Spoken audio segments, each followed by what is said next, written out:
Okay, so about the birth rates. Everyone seems to be talking about it nowadays. Like even Elon Musk has noticed that something is up.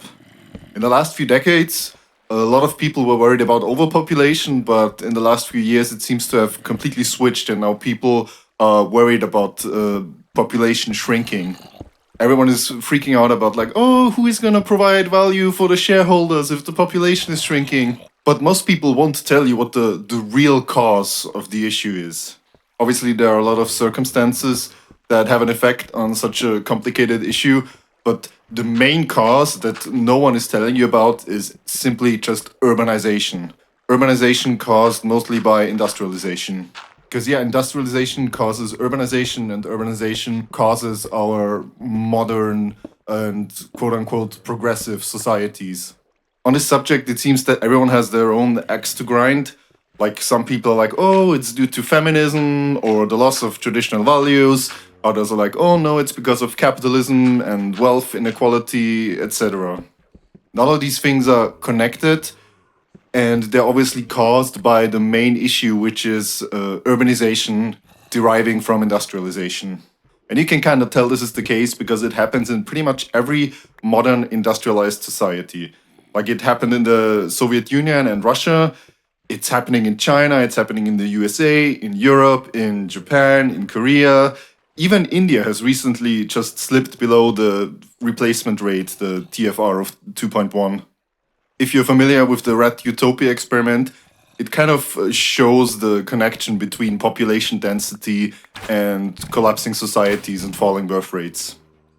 Like in the experiment, where you basically had a bunch of rats living in an enclosure where everything was available in unlimited amounts except for space, which was limited.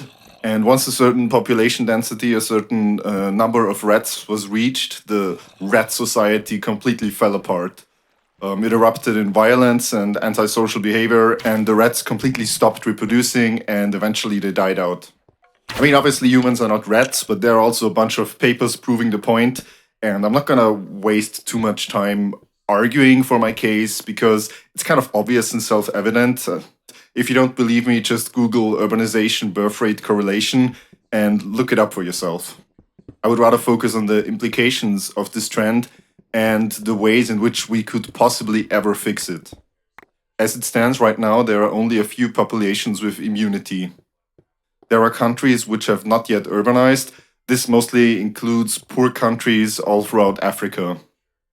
Then there are religious communities, like for Jews, the Haredim and devout Muslims, or certain Christian sects, like, for example, the Amish. Basically, people who take their religion very, very seriously. In case of the Amish, they like quite literally reject urbanization, modern technology, and modern society. And then there is one rich or developed or first world country which has some immunity, and it is Israel. And a lot of people have speculated this is because Israel has an outside enemy, obviously the Palestinians, and they're in this kind of breeding competition. Like if the Israelis do not have enough children, they will simply be outbred and overtaken by the Palestinians. And this has led to the curious phenomena that even secular Jews in Israel have a fertility rate that is slightly above the replacement rate. And of course, there are a bunch of very devout Jews, as mentioned before, the Haredim, that are again pushing the total fertility rate up for the country.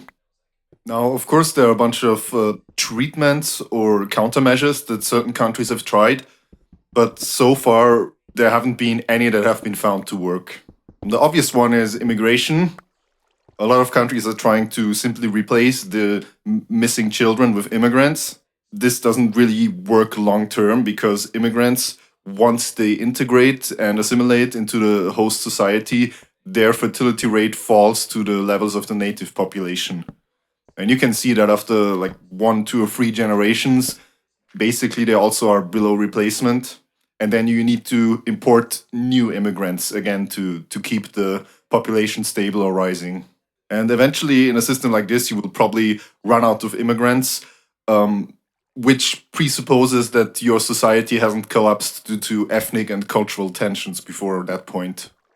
Some countries have experimented with tax breaks. I think Hungary has been going in that direction.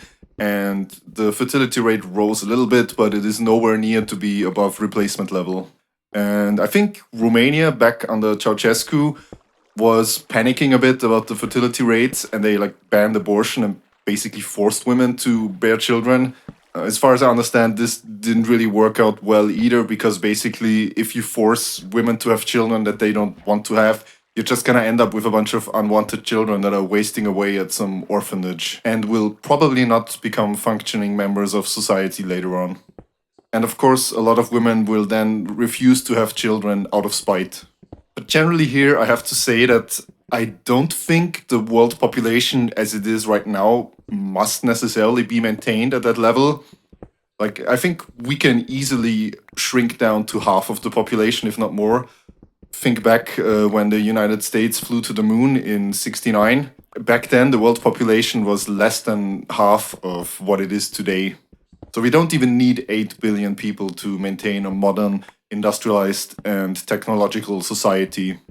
And I think the focus should be on quality over quantity, because once the population density shrinks to a certain level, people might be inclined to have more children again anyway.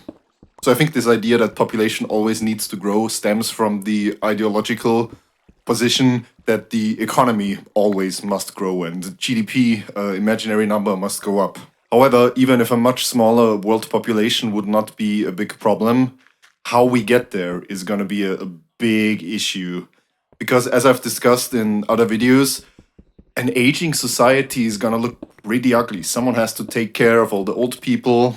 You're going to have a lot of intergenerational conflict. So even if a lower population is not the end of the world, the way we achieve that is important and could be pretty painful. So here I see two scenarios. The first one is we can't figure out how to really manipulate the birth rate to more healthy levels, and we see a rapid collapse in most industrialized countries. And I think this will lead to a decline in industrialized urban civilizations. And we will see a lot of places returning basically to pre-industrialized rural societies where the birth rates rise again, and only a few urban industrial centers will manage to survive. So think about the collapse of the Roman Empire and the beginning of the Dark Ages. Basically that, but with the occasional computer in the few big cities that manage to scrape by. But maybe there are possible solutions to manipulate the birth rate and therefore let the population decline on a controlled, gradual path. The first possible solution would be the creation of an impoverished breeding class. This is basically the immigration solution that a lot of Western countries have already been trying, but slightly reshaped in a way that is actually sustainable long term. The idea is that you have an elite ruling class, which has probably below replacement birth rates, but you keep importing small amounts from an impoverished breeding class. So this kind of forces you to have a large amount of people that you keep in very poor and underdeveloped conditions so that their fertility rates remain high and they have lots of children from which you can pick the best ones for your elite society. I mean, some people would argue that this is basically what the first world has been doing to the third world for the last few decades. But then, of course, you have the issue of importing people from a completely different culture. So obviously, this solution is, a tiny bit evil. You can see it's almost similar to what the Spartans did back in the day, where they had like the helots in the countryside that they terrorized regularly just to keep them in their place. And of course, it's also a bit similar to the Chinese hukou system. I'm oversimplifying this, but basically people are limited to where they can live in the country. So if you are from a rural region, you cannot just move to the city. And this is to prevent the overcrowding of cities, to prevent the formation of urban slums, to prevent too rapid urbanization. Of course, this leads to internal illegal immigration. And as we know, illegal immigration, it leads to exploitation. But lately, the regulations of this system in China have been becoming more relaxed. So I guess we can kind of constate that it really didn't work, especially if you look at the birth rates in China. The second solution would be an extremely authoritarian pro-natalist culture. So you have huge rewards for people who have kids. So basically, they are given social respect and monetary compensation. And you have harsh punishments for people who do not have children. For example, you don't give them pensions or you give them crushingly high taxes, and you can socially ostracize them. Basically, what this is the religious approach to fertility. Like in very strict religious communities, if you don't marry young and have lots of children, you're probably gonna get shunned by the community. But in this case, it would be probably enforced by the government. Again, a pretty radical solution that does not really align itself with modern liberal values. And the third quote unquote solution would basically be transhumanism. Like you could try with future technologies to maybe grow human beings in labs. You could have the artificial womb or whatever. But this one, it's like cope from MGTOWs and the incels. Basically, a bunch of unfuckable men constantly claiming that artificial wombs are just around the corner. This is probably what Peter Thiel and all his tech bro Silicon Valley butt buddies would prefer, but I don't think it's realistic at all. So as you can see, if you correctly diagnose the problem of declining birth rates, there are no good solutions. And we are in for a pretty hard time for probably at least the rest of this century.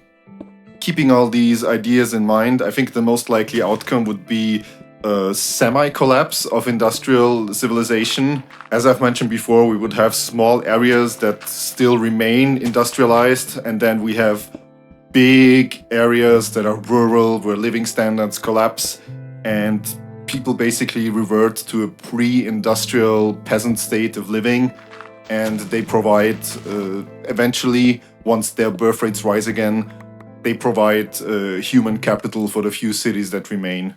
So basically, it's going to be a futuristic version of the European Middle Ages, where 90% of the population are basically peasants, and you have the lucky few that live in cities and closely guard who can enter those cities.